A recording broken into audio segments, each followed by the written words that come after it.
Como é que a gente encontra um senso de lar, de pertencimento, quando se está numa terra estrangeira? Bom, às vezes a resposta não vem com palavras, mas sim com cores e formas. Hoje, a gente vai mergulhar numa história sobre como estudantes internacionais que se sentiam completamente perdidos acharam um caminho de volta para si mesmos através de algo bem inesperado: a arte-terapia.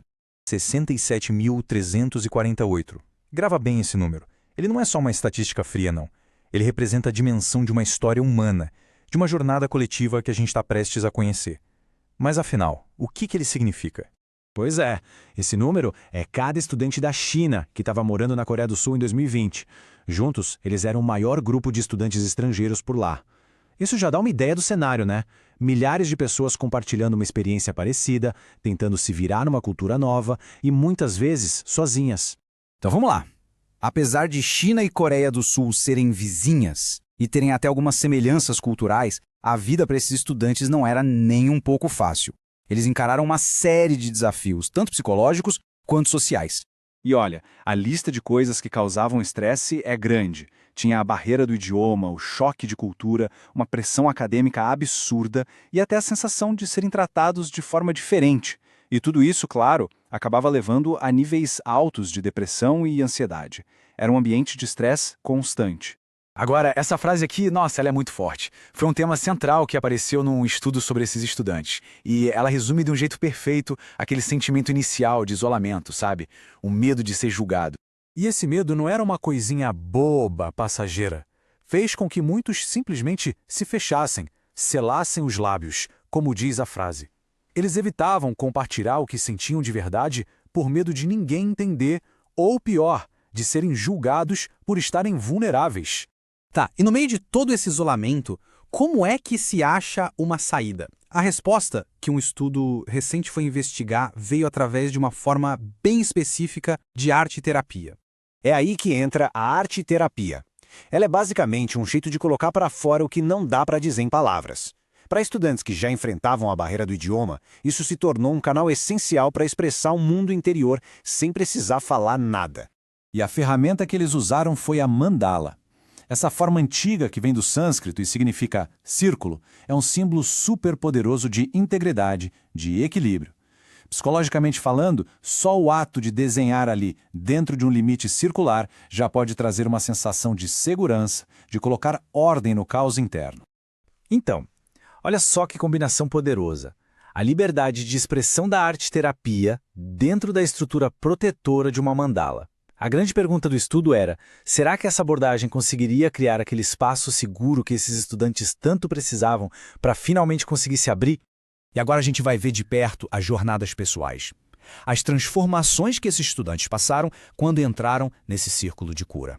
Mas olha, essa transformação não aconteceu da noite para o dia não. Foi um processo em etapas.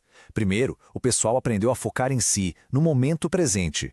Depois, começaram a se entender um nível mais profundo. E por fim, encontraram um jeito de expressar esse autoconhecimento todo. Se mostrar vulnerável dá medo, né? Como Liu mesmo disse, o maior desafio era simplesmente se permitir ser visto. No começo, a maioria sentia a mesma coisa, guardando tudo para si por medo ou por costume. E aí vem a primeira grande virada de chave. Para uma das participantes, a Wang, o simples contorno do círculo da mandala virou um refúgio. De repente, a página em branco não era mais assustadora, era um espaço seguro.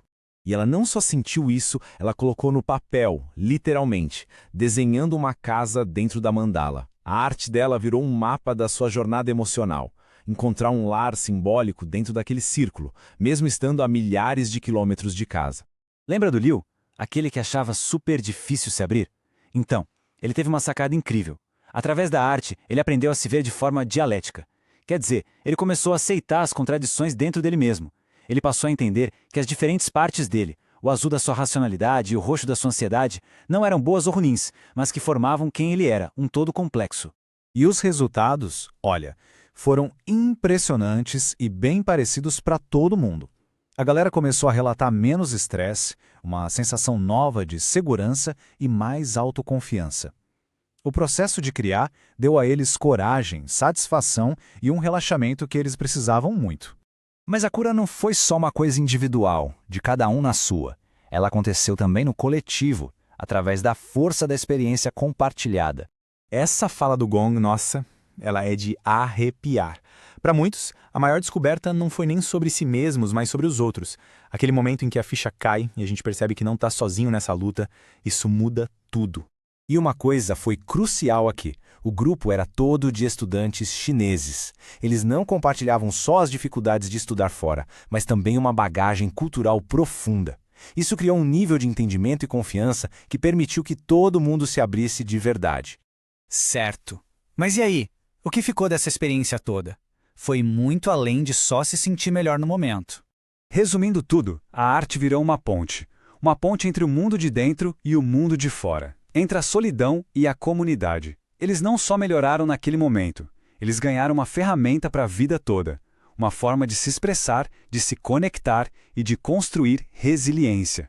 E talvez a mudança mais profunda de todas esteja nessa última fala do Gong. A terapia não resolveu todos os problemas do mundo para ele, mas deu algo talvez até mais importante: esperança. A capacidade de olhar para frente com um pinguinho de expectativa. Isso tudo deixa a gente com uma pergunta para pensar, né? A história desses estudantes parece mostrar que um lar não é só um lugar físico. É um espaço interno, de segurança, de compreensão e de aceitação. Um espaço que, pelo jeito, a gente pode construir para si mesmo. Às vezes só com círculo e um pouco de cor.